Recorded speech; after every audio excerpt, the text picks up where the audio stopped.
লুচি, পরোটা কিংবা গরম ভাত সব কিছুর সাথেই কিন্তু আলু দিয়ে চিকেন কষার এই রেসিপিটা এইভাবে বানালে কিন্তু একেবারে জমে যাবে।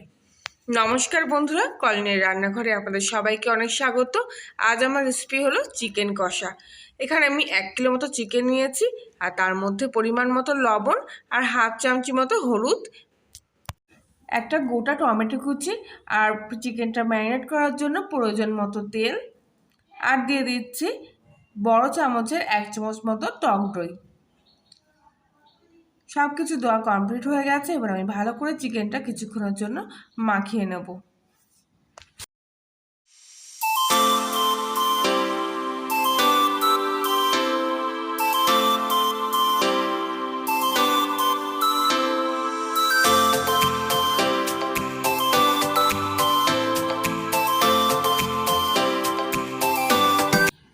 কিছুক্ষণ মাখানোর পর ম্যারিনেট করা চিকেনটা আমি কিছুক্ষণের জন্য এইভাবে রেখে দেবো।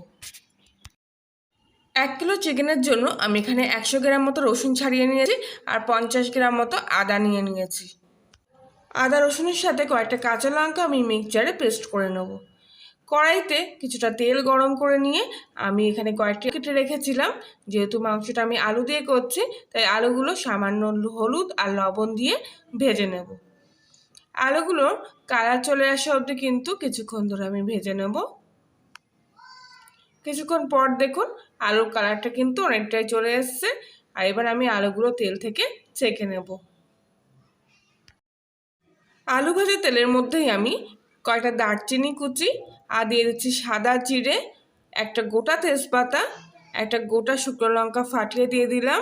ফোড়ন থেকে একটা মিষ্টি গন্ধ ছেড়ে দিলে এর মধ্যে আমি 250 গ্রাম মতো পেঁয়াজ জুলিয়ান করে কুটে এর মধ্যে দিয়ে দিচ্ছি। পেঁয়াজগুলো আমি কিছুক্ষণ ধরে ভেজে নেব।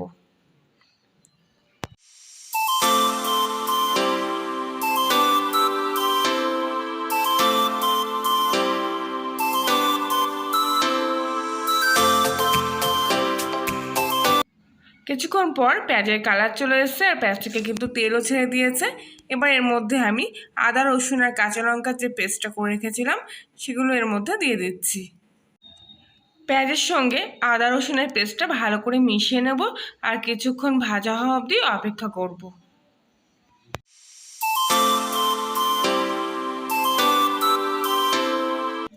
আদা রসুনের পেস্টটা কিন্তু ভাজা হয়ে গেছে। এবার আমি এর মধ্যে 1 চামচি মতো শুকনো লঙ্কার গুঁড়ো দিয়ে দিলাম। আপনারা যেরকম ঝাল খাবেন সে অনুযায়ী দেবেন। আর দিচ্ছি 2 চামচি মতো ধনিয়া পাউডার, আর দিচ্ছি 1.5 চামচি মতো জিরে পাউডার। ভালো করে মশলাটা কিন্তু আমি আবারও পেঁয়াজ রসুনের সাথে কষিয়ে নিচ্ছি।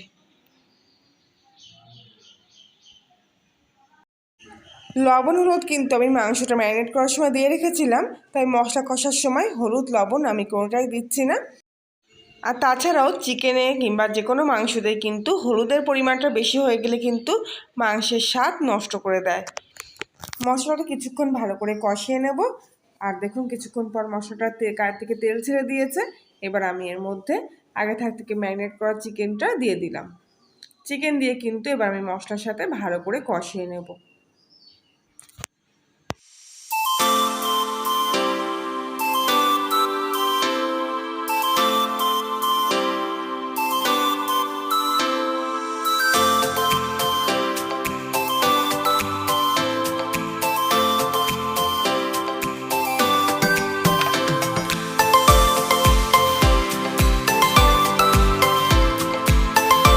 কিছুক্ষণ পর কিন্তু চিকেনের যে নিজস্ব জলটা আছে সেটা কিন্তু ছেড়ে দিতে আরম্ভ করেছে, তাই গ্যাসের ফ্লেমটা হাইতে দিয়ে কিন্তু আমি আবারও ভালো করে চিকেনটা কষিয়ে নেব। কিছুক্ষণ এইভাবে ভালো করে কষিয়ে নেব, আর তারপর গ্যাসের ফ্লেমটা একদমই সিমে দিয়ে চিকেনটা আমি কিছুক্ষণের জন্য ঢাকা দিয়ে রাখবো।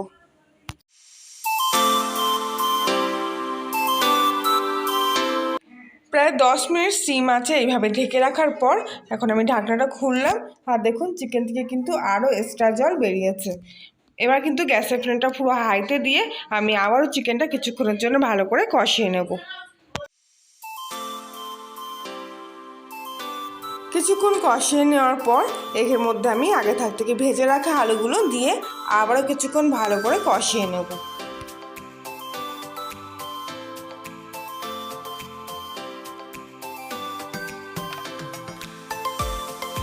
আলু দিয়ে কিছুক্ষণ ভালো করে কষিয়ে নেওয়ার পর এর মধ্যে আমি 1 চামচি মতো চারমগজ বাটা দিয়ে দিচ্ছি। এতে কিন্তু মাংসের টেস্টটা আরও দ্বিগুণ হয়ে যায়। মাংসটা আবারও কিছুক্ষণ চারমগজ বাটা দিয়ে কষিয়ে নেব।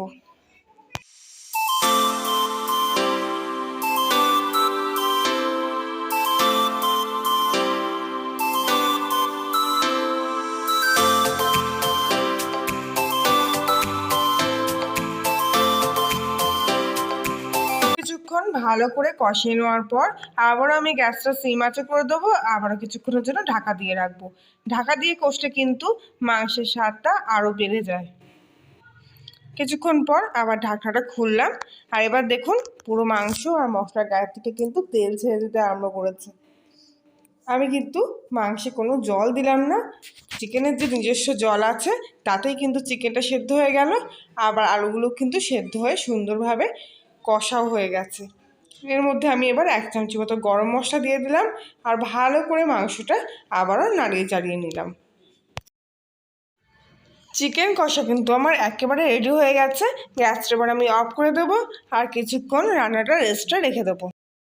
দুপুরের লাঞ্চে হোক বা রাতের ডিনারে আলু দিয়ে চিকেন কষার এই লোভনীয় রেসিপি কিন্তু এইভাবে বানালে পুরো মুখে লেগে থাকার মতো। রেসিপিটি ভালো লাগলে লাইক শেয়ার কমেন্ট করবেন, নতুন হলে সাবস্ক্রাইব করে পাশে থাকবেন। আজকের মতো এখানেই, আবার দেখা হচ্ছে অন্য একদিন নতুন কোনো রেসিপির সাথে। ততক্ষণ সবাই ভালো থাকবেন, সুস্থ থাকবেন, সাবধানে থাকবেন।